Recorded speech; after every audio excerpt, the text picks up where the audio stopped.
You are the author of the book of your life. Turn that page. Number 12, give your obstacles credit. You know those no fear t-shirts that were out? I don't know. People used to wear them 10 years ago, no fear. You may remember those, or just me? I saw them everywhere. All right. I don't get them, and I never did. I mean, I try to scare myself at least once a day. I mean, I get butterflies every morning before I go to work. I was nervous before I got here to speak tonight. I think fear is a good thing. Now, why?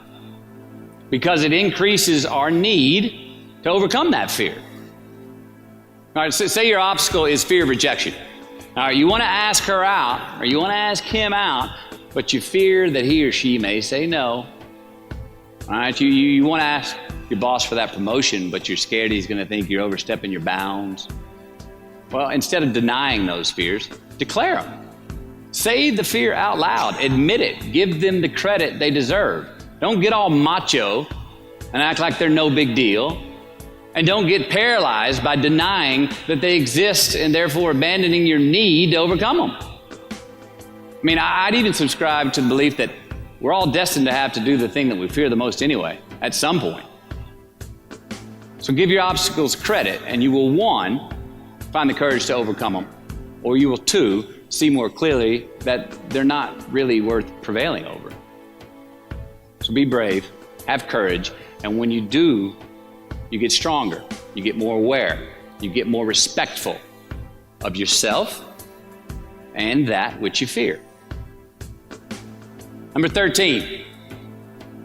So how do we know when we cross the truth? 13. Someone was asking, why did I pick 13? That's an unlucky number. Well, I don't know when 13 got the bad rap and became the mongrel of numerology. It's never done me wrong, 13. In fact, 13 has been a pretty lucky number for me, and I want to tell you how. I've always taken these 21-day trips by myself to far-off places where I usually don't know the language and nobody knows my name. They're adventures, one, but they're also a purge. All right, they're a cleanse for me. They're like a 21-day fast from attention, from all the things I have in my well-appointed life. They're a check out so I can check in with me, see how I'm doing, be forced to be my own and my only company, to have a look in my mirror. And we all know what can happen when we do that. Sometimes we do not like what we see. Well, in 1996, right after I got famous from a film I did called A Time to Kill, I headed out on one of these 21-day walkabouts, and this time to the jungles and the mountains of Peru. The sudden fame that I just gotten was somewhat unbalancing. My face was everywhere. Everyone wanted a piece of me. People I'd never met were swearing that they loved me. Everywhere I went, there I was on a billboard, a magazine cover. It was just weird overall. You know, I was asking myself, what's the reality in this and what's the bullshit? Did I deserve all this? These were all questions I was asking myself. Well, who was I was another. Now, there's always an initiation period with these trips. An amount of time that it takes for the place to initiate the traveler. The time it takes to disconnect from the world that we just left and become completely present in the one we are traveling in.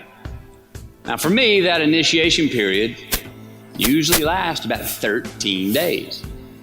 13 hellish days until I'm out of my own way. And after that, the whole trip is really fun and smooth sailing. Well, it was the night of the 12th day of my 21-day trip. I'm settling into camp.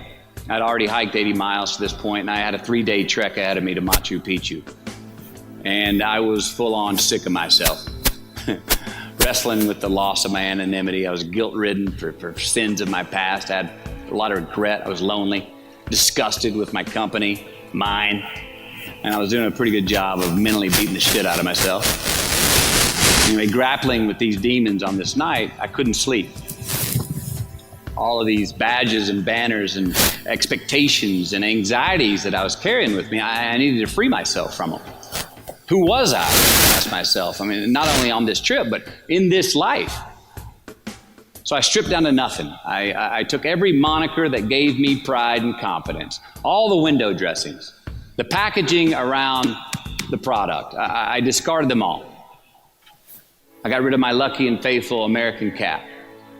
I stripped off all my talismans from adventures past. I even discarded my late father's gold ring with an M on it that he gave to me. And it was a meltdown of he and my mom's class rings and gold from my mom's teeth. I even got rid of that. I was naked, literally and figuratively. And I got sick. Soaked in sweat, I threw up and a mile left in my belly. Now, a few hours later, I awoke on this 13th morning to a rising sun, surprisingly fresh and energized. I dressed, made some tea, and I went for a morning walk. Not towards the destination, Machu Picchu, but rather to nowhere in particular. My gut was still a bit peaked from last night's purge, but I curiously felt pretty good. Felt alive. Felt clean. I felt free and light. Along a muddy path on this walk, I turned a corner, and there in the middle of the road was this mirage of the most magnificent pinks and blues and red colors that I'd ever seen.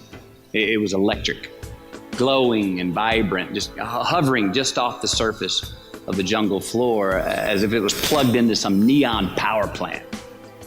I stopped. I stared. There was no way around it. The jungle floor in front of me was actually thousands of butterflies there in my path. It was spectacular. So I stayed a while. And somewhere in my captivation, I heard this little voice inside my head say these words. All I want is what I can see. And all I can see is what's in front of me.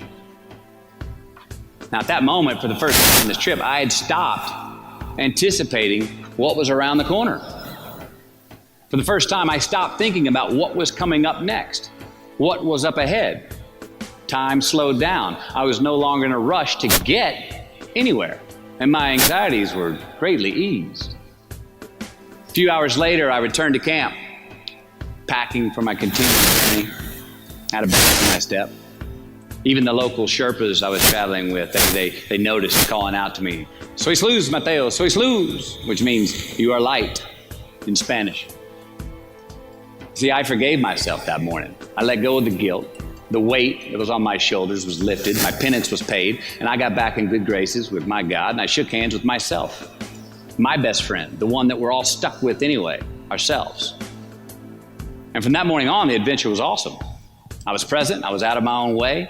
I was not anticipating next. I was embracing only what was in front of my eyes and giving everything the justice that it deserved. You see, I crossed the truth that morning. Now, did I find it? I don't know. I think it found me. Why? Because I put myself in a place to be found.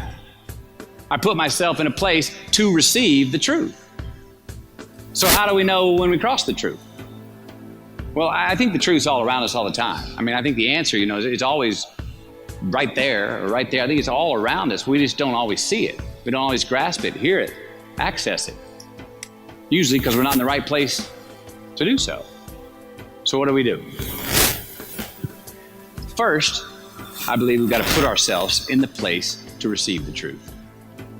Let's admit it. We live in an extremely noisy world with all kinds of frequencies coming at us. We got commitments, we got deadlines, fix this, do that, plans, expectations, and they all make it hard to get. Schedule it. So, if we do that, if we hear it, if we put ourselves in a place to hear it, and we do, and it's become clear, a truth, natural and infinite, then the second part comes, which is to personalize it. Ask yourself how it works for you, how it applies to you personally, why you need it in your life specifically. And if you do that, then comes the third part. Have the patience to internalize it and get it from our intellectual head, thinking about it, and into our bones and our soul and our instinct. Now, we cannot rush this part. It does take time.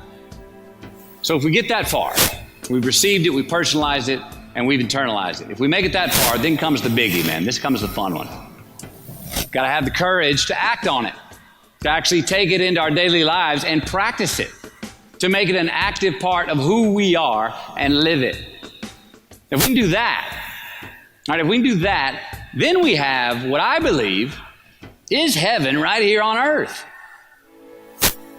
And that's the place where what we want is also just what we need.